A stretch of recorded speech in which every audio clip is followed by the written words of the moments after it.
for tuning in. This is OPTIBOTIMUS coming at you with another video review. And today, thanks to the folks at Playmates Toys, we'll be taking a look at the new Nickelodeon Teenage Mutant Ninja Turtle, Bebop. The beloved character from the original 80s cartoon finally returns to us in the new Nick Turtles. And as you can see, he's a pig-headed mutant.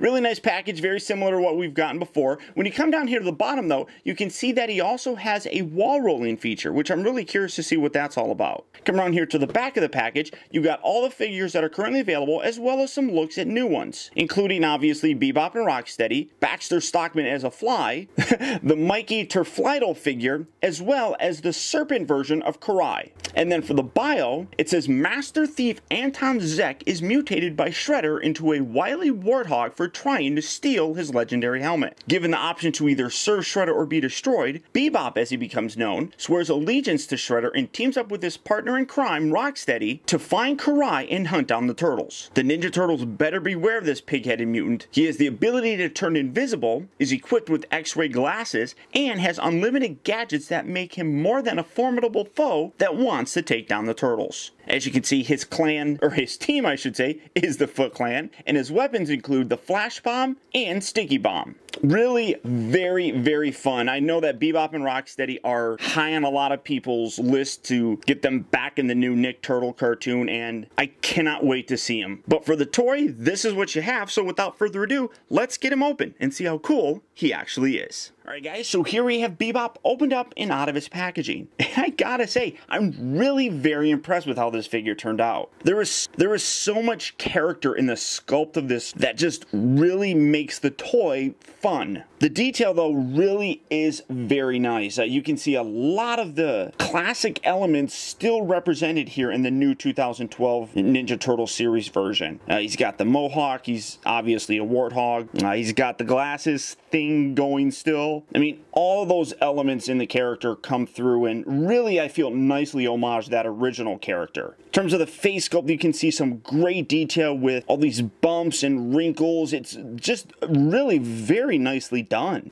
Paint-wise, it's actually pretty good as well. It is lacking some paint details. As you can see in the package portion, all these panel lines on his actual jumpsuit and his jacket should be painted in this purple color. But honestly, even this straight black look, I don't think looks bad really at all. I think it suits him fairly nicely, especially since he's a thief. The black just kind of works for him. Now for his gimmick, you got the whole wall crawling thing. He's got a trio of wheels here. You got one here on his back, and then you got two on his, or I'm sorry, one on both of his heels.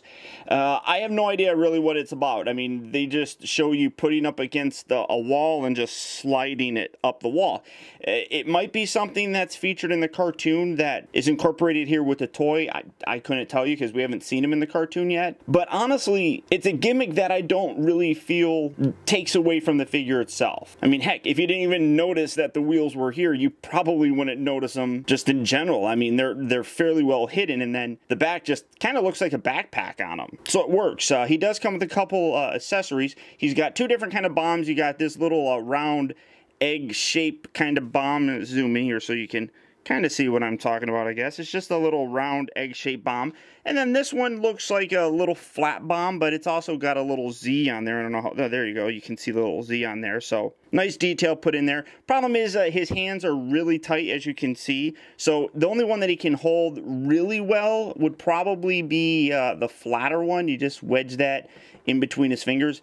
This one you can kind of wedge up underneath, and he kind of holds it like that, but it's kind of silly looking, I guess, having him hold it like that, but you can get him to hold them, so that's pretty nice. Now also his articulation is really very impressive as well, getting his bombs here out of the way. The head just rotates left and rotates all the way around. I love how the actual mohawk is part of the head, so that as it rotates, it doesn't scrape or anything like that. It's a separate piece and doesn't come down to the back, so you get that full range of motion. The shoulders move in and out just like so. They rotate all the way around. There's nothing at the elbows, but at least the arms aren't rotated around in a position that would look silly. They're just kind of along the side, which I think looks great. He also rotates a 360 here at the waist. The hips here move forward and back. Now, this one moves forward and back, and it also rotates so you can get it moving in and out. This one, I think that it's a little stuck. stuck. I'm not going to force it or anything like that because I don't want to break the leg off, but I do think that they both rotate. I'll just have to put that in a freezer to stiffen the plastic and then give it a little bit more force, but I'm sure that rotates. You have those points of articulation there, and then he also bends here at the knee. He doesn't rotate at the knee, but you do still have that rotation, like I said, at the upper part of the thigh. So a lot of articulation in the guy. I'm really very impressed with it. The only thing that he could potentially have would be the wrist articulation. Maybe if you put it right below here where the thumb is, if you could make that, or if they could have made that rotate, that might have been cool. But all in all, I'm really very impressed with the articulation on the guy. Now, for some comparisons, here he is, and here you have him next to a couple other versions of Bebop. This one obviously being the mutating one that allows you to make him also look like a human. This is my original toy here that you can have him look like that if you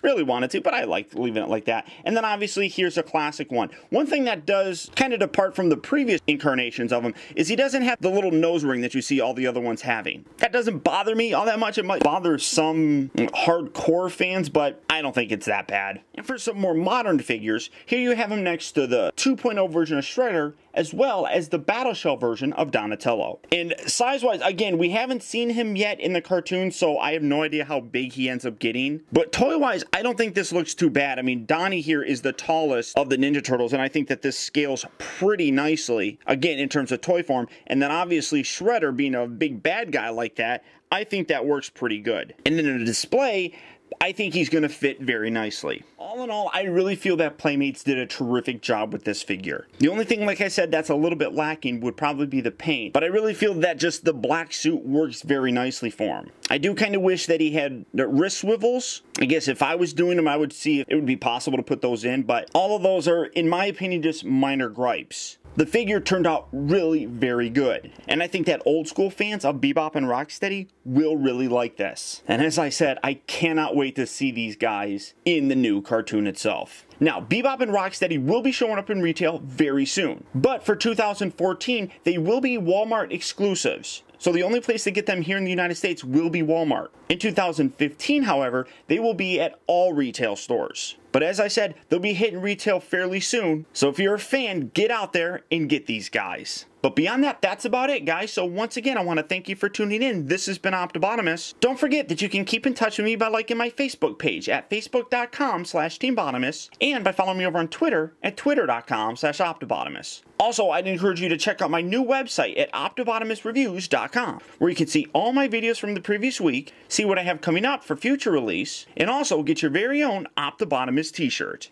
And also, guys, I'd really appreciate it that if you like this review, don't forget to please like, comment, and share this video. And finally, I'd also like to say thanks to Playmates Toys for making this review possible. And until next time, I'll talk to you later.